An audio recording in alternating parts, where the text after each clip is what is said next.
presenta el siguiente espacio de Canarias, nuestra manera de tomar té.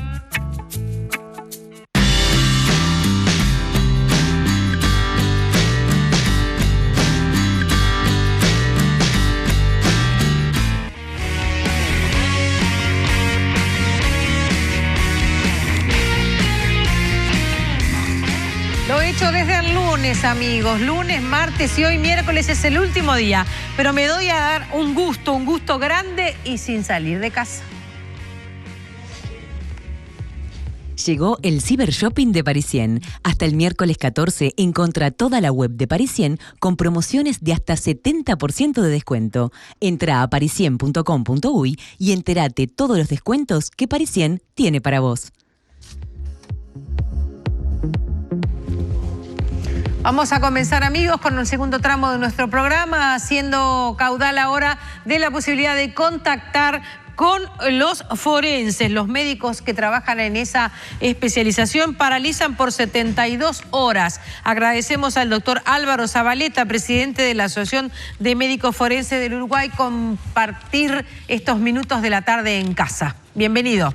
Bienvenido. No, gracias a ustedes por permitirnos explicarle a la población el porqué de este paro que no queríamos hacer en absoluto, pero que en cierta forma nos vemos obligados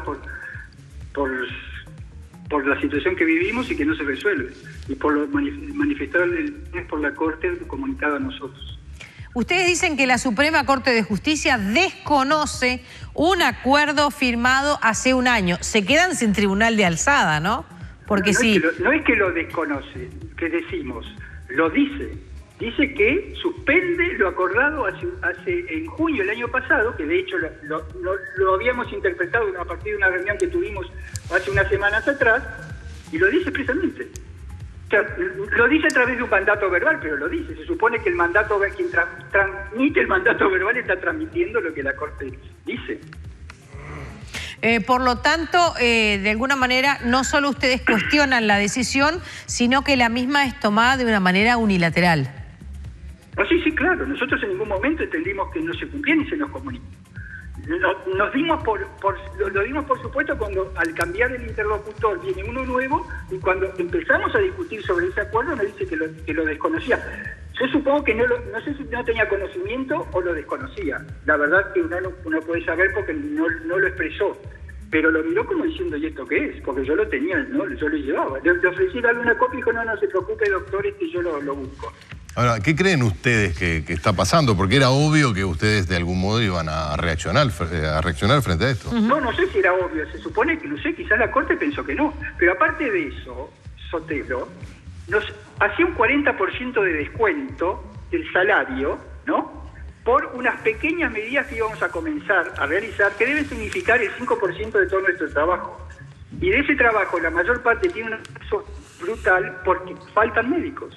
Entonces, en realidad, entonces parece ser una medida punitiva. Te descuento el 40, te suspendo el acuerdo.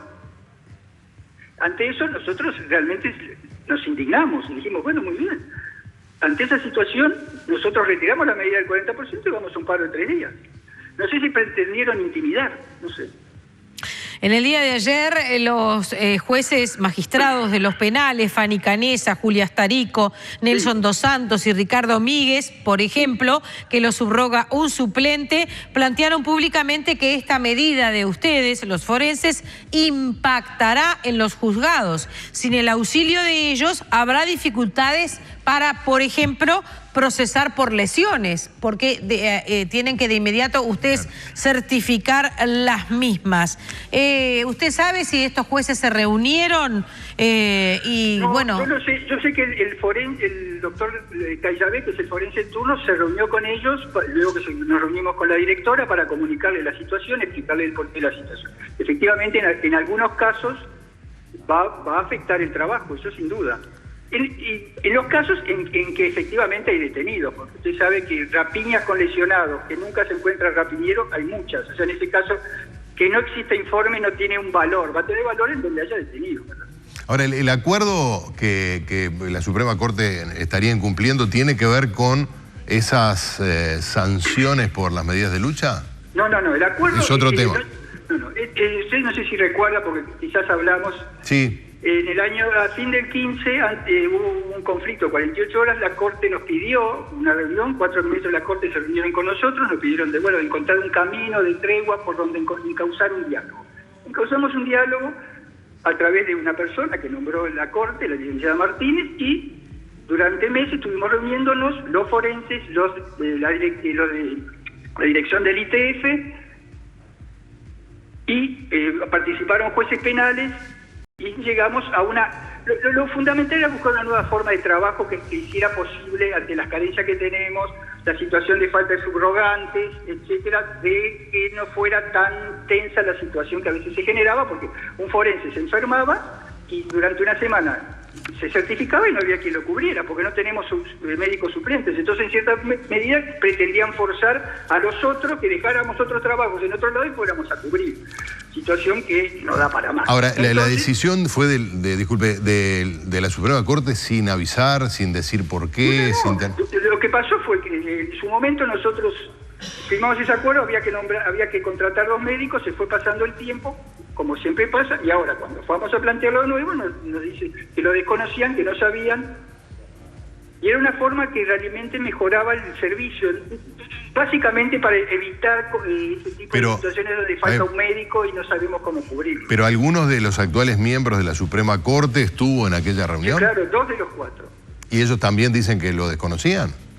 Bueno, la Corte nos comunica, se suspende que el mandato verbal es de la Corte. Los que en ese momento siguen estando hoy en la Corte fueron el doctor Chediak, son el doctor Chediak... El actual presidente. El doctor presidente, sí, que en ese momento era presidente, luego fue el doctor Pérez sí, claro. Y los otros 2 son el doctor Pérez Madete y el doctor Largue, que ya se han jubilado, ¿no? ¿Y no han tenido contactos hoy, por ejemplo, desde que anunciaron las medidas, Zabaleta? Nosotros ayer a la doctora Echeverri le dijimos que estamos dispuestos a la directora. Nosotros no nos comunicamos con la dirección general, sino con la directora. Porque la dirección general, nos comunica esto. Entonces, hablamos con él y nosotros estamos dispuestos al diálogo, pero un diálogo real, que llegamos a acuerdos y consensos que sean reales. Fíjese que ahora nosotros estamos tratando todo el tema de cómo vamos a trabajar con el nuevo Código Penal y con las carencias que tenemos. Claro. Y entonces estamos instrumentando algo que no sabemos si el día de mañana la Corte lo suspende. De acuerdo. ¿Esto se extiende por 3 días? Esto es por 3 días y tenemos una asamblea el día sábado. Ahora, quizás vamos a ver si la Corte se comunica con nosotros. Esto puede... No digo la Corte, supongo que no, pero bueno, alguien, o sea, quien está encargado del diálogo, el nuevo encargado, no sé, se supone claro, que Zabaleta, se va a comunicar. Esto puede derivar que un juez se vea en la disyuntiva de procesar sin el certificado forense que asegure lo que ocurrió, o bien liberar teniendo la casi certeza de que puede estar como para procesar a esa persona. Yo le decía, yo soy médico forense, no soy juez. Claro. No quiero pecar de atrevido de ciertas decisiones. Supongo, por ejemplo, que supongamos si hay un accidente de tránsito con una culpabilidad cierta de una de las partes o de una parte, o pongamos que atropella, fuga y lo detienen, se supone que la persona está muerta, se sabe, no necesitan de mi pericia.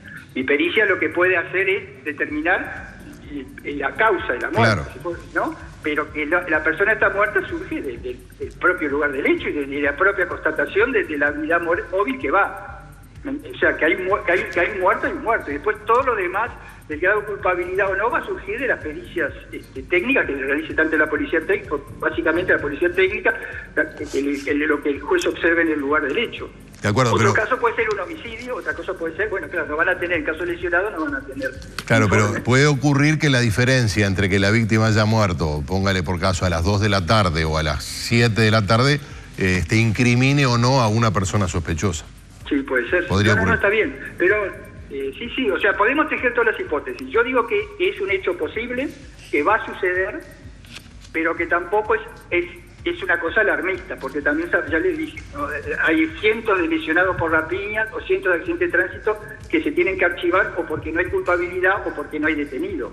Claro. O hay homicidios que no hay detenido. Quizás hoy estamos haciendo una pericia que recién dentro de un mes o 2 meses va a tener valor cuando se detenga a alguien, o se detenga al que se sabe si es el asesino. Bueno, entonces asamblea el sábado y veremos qué es lo que surge allí. ¿Se puede extender las medidas de lucha, el paro? Bueno, yo no puedo hablar por los 50 compañeros, o sea, Pues yo sé que hay opiniones diversas, pero una cosa es lo que uno puede intercambiar en estos días que hemos intercambiado en el fin de semana a la luz de lo que había sido el viernes, y otra cosa es lo que con el paso del tiempo se vaya razonando cada colega, ¿no? Está claro. Bueno, doctor Zabaleta, muchas gracias por este diálogo y obviamente todos esperamos que se resuelva de la mejor manera. También, ya le digo, nosotros, mire, una breve... Cuando nosotros hicimos el paro anterior y establecimos esas medidas que no tenían gran importancia, en una entrevista que me hicieron me preguntaron, ¿que ustedes piensan de seguir con paros? Y dije que en principio no está resuelto esto. No vamos a hacer paros. Ahora, el cambio del viernes de la situación nos llevó a tener que tomar esta medida. Perfecto, muchas gracias por este diálogo. Por favor, hasta luego. Cambiamos diametralmente de tema, vamos a hacer memoria y vamos a recordar que este lunes y también ayer martes se realizó el tercer Congreso Latinoamericano de Energía Eólica y las 8ª Jornadas Internacionales de Energía Eólica. En estudios, le agradecemos su presencia, nos acompaña el ingeniero Jorge Dosil, es presidente de la Asociación Uruguaya de Energía Eólica y jefe de generación eólica de UTE. Bienvenido, ingeniero. Muchas gracias por la invitación. Por favor. Le dábamos la bienvenida y recién fuera de cámaras conversábamos con él y decíamos, en este país de todos los vientos empezamos tarde. Y él me dijo, no se crea, Ovaldía. La tecnología, creo yo, que nos trajo esta energía en el momento justo. Es lo que pienso. Las primeras máquinas que incorporamos ya eran máquinas bien modernas, pero aún así... ¿Qué habla de máquinas? ¿Habla de molinos? De aerogeneradores, sí. Aerogeneradores. Usted les dice aerogeneradores. Sí. Nosotros le decimos molinos. Hacemos bien. Claro, pero no muelen. Sí, claro. Parece un molino, claro, pero la función, claro, por eso y ni siquiera molinete. No, peor. Molinete sí, que era que te soplara en la puerta del zoológico. Seguro, claro. No me diga que no. Ese tampoco molía, pero bien que nos divertía. Sí, ese es lo mismo, pero chiquito para... Y lo hacíamos en clase, además, nos enseñaban a fabricarlo. Bueno. Entonces, lo primero que compramos, por ejemplo, en 2008, que fue para el Cerro Caracoles, donde se instaló el primer parque, digamos, moderno, industrial, con máquinas nuevas, ahí se instalaron máquinas B80 de 80 metros de diámetro de rotor, y ahora en el mismo sitio, en un sitio contiguo, se están instalando máquinas de 114 metros de diámetro. Aspas más largas. Aspas más, sí, mucho más diámetro, captan mucho más energía. Es decir, de todas maneras, las máquinas de Caracoles son buenas máquinas, pero ya ve cómo evoluciona rápido la tecnología. Anteriormente a eso, estas máquinas son de 2 megavatios, anteriormente a eso las máquinas eran de 850 kilovatios. Esas máquinas ahora en Europa es todo un problema porque las están sustituyendo y un poco de eso se trata las nuevas licitaciones que están haciendo en Europa ahora, de sustituir estas máquinas de primera generación. ¿Cómo es el espacio que queda debajo de cada uno de esos molinos? ¿Se puede utilizar para otras cosas o tiene que ser excluyente? No, generalmente las actividades agropecuarias... Y eso en pasturas, por ejemplo. Sí, se continúan usando, no se pone cerco ni nada. Algunas veces sí, otras veces no, depende. Por ejemplo, el Parque Juan Pablo Terra se fraccionó a la medida del parque eólico, o sea, como se construyeron los caminos, es una colonia de colonización que todavía no ha sido colonizada. Ajá. Entonces era un campo pelado y se hicieron los caminos a la medida del parque eólico y luego se fraccionaron para darle las fracciones a los colonos a la medida del parque. Ahí sí los molinos quedaron en el espacio público. Bien. Pero en general no hay alambrados y los animales están debajo de los aerogeneradores. ¿Y qué le pasa a un vecino que tiene un terreno o, bueno, una estancia en la que pasa frecuentemente por allí un corredor de viento? Ustedes llegan, la UTE llega y le dice, ¿le conviene? Él les propone a ustedes. ¿Cómo se reparten esa energía? No ha ocurrido así. ¿Cómo es? No ha ocurrido. O sea, primero nosotros hicimos exploración del terreno, de todo el territorio, y elegimos zonas bien aptas, ¿no? Nuestro territorio es suavemente ondulado, o sea, la cuchilla grande inferior, la cuchilla peralta, es decir, ya más o menos de estudiar la topografía del país, sabíamos más o menos las regiones. Y dentro de esas regiones, próximo a las rutas, porque además las rutas no solo están en la divisoria de aguas, sino que además permite el acceso al sitio. Así que digo, esas coordenadas fueron delineando los espacios. Después una primera campaña que fue con terrenos públicos, porque eso fue una decisión del Poder Ejecutivo, de utilizar terrenos públicos. Entonces hicimos un sondeo de los campos que disponía el Instituto de Colonización, y elegimos algunos y así se instalaron parques. Más adelante, otras fueron los parámetros. Había que, es decir, la consigna fue donde ponerse bajo las líneas, donde tenemos línea. Entonces, en ese caso se habló con los vecinos y bueno, se rentó el espacio para ponerlo. Ustedes le pagan al vecino sí, ese espacio, sí, pero aún así el vecino puede utilizarlo, por ejemplo, sí, para dar de comer a sus animales. Sí, totalmente. Doble ganancia. Para el vecino, digo. Ganancia para UTE y ganancia para el vecino. ¿Y la energía que usted obtiene en ese molino, la comparte ese vecino? No, en absoluto. La energía va a la red de alta tensión y el vecino se abastece de corriente, por los métodos habituales de distribución. Si tiene una línea cerca o si contrató un servicio y si no... Usted nombró recién el parque Juan Pablo Terras, un parque eólico que queda en Salto. No, en Artigas. Pensé que el territorio era Salto y llegaba hasta al final de la línea en Artigas. No, yo lo que le decía que ese parque eólico mejoró mucho el servicio eléctrico en la ciudad de Artigas. Bien. Porque la línea era muy larga, empieza en Salto y terminaba en la ciudad de Artigas. Entonces era una línea larguísima y eso, las condiciones eléctricas no permitían tener estabilidad de tensión del voltaje. Entonces los vecinos veían fluctuar la tensión permanentemente. Lo que hizo el parque eólico fue fijar la tensión. Entonces ahora los vecinos tienen las mismas condiciones que tenemos en Montevideo, por ejemplo. O sea, la tensión está quieta y no... Eso no pasaba. No, por lo que le decía. Entonces el parque eólico, por eso le decía, las bondades que tienen para la red han sido en función de que son máquinas muy modernas, claro, que tienen esa propiedad de regular muy bien la tensión y hasta hacer aporte de frecuencia, que es otro requisito para mantener las redes estables, ¿no? Claro, porque recuerdo que UTE tenía, no sé si lo sigue teniendo, un compromiso de que si se quemaba, por ejemplo, una heladera, sí, porque hubiera bajado una de esas tensiones de la línea, UTE se hacía cargo. Sí, sí. No sé si era... No sé si está vigente, supongo que sí, porque eso es calidad de servicio y las condiciones, en general, UTE aspira a tener la mejor calidad de servicio. Así que supongo que sí se mantienen, pero claro que ahora las condiciones son mucho mejores ahí. Hubo que incorporar conocimientos, know-how, como se dice, en materia de energía eólica, por lo menos a nivel mecánico. Sé que los electricistas que hacen el mantenimiento de los generadores también han tenido que capacitarse sí, específicamente, ¿no? En general los parques eólicos son... Perdón, dije mecánico, los electricistas, no sé si diga claro.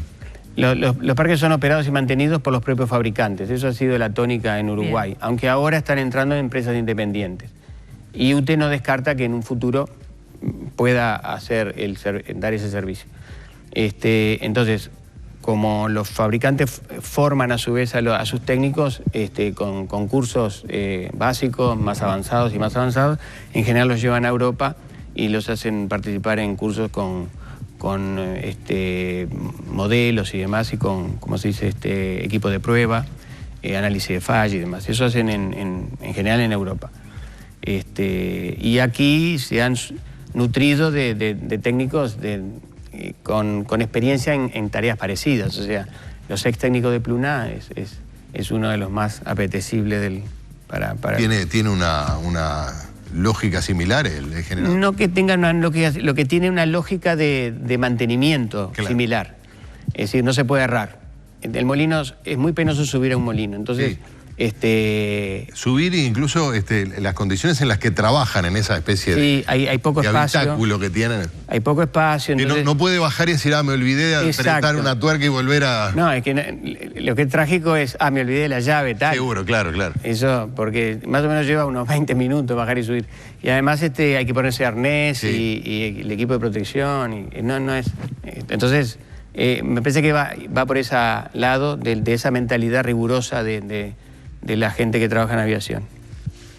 ¿Instalan esos molinos en terrenos que dona, presta o alquila un vecino?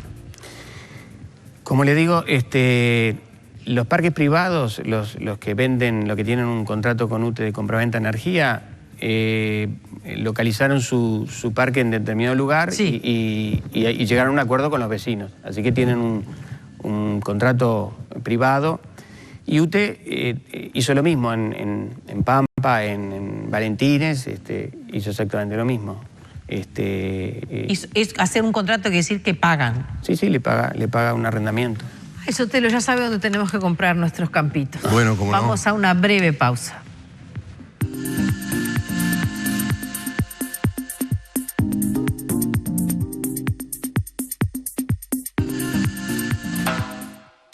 Presentó Té Canarias, nuestra manera de tomar té.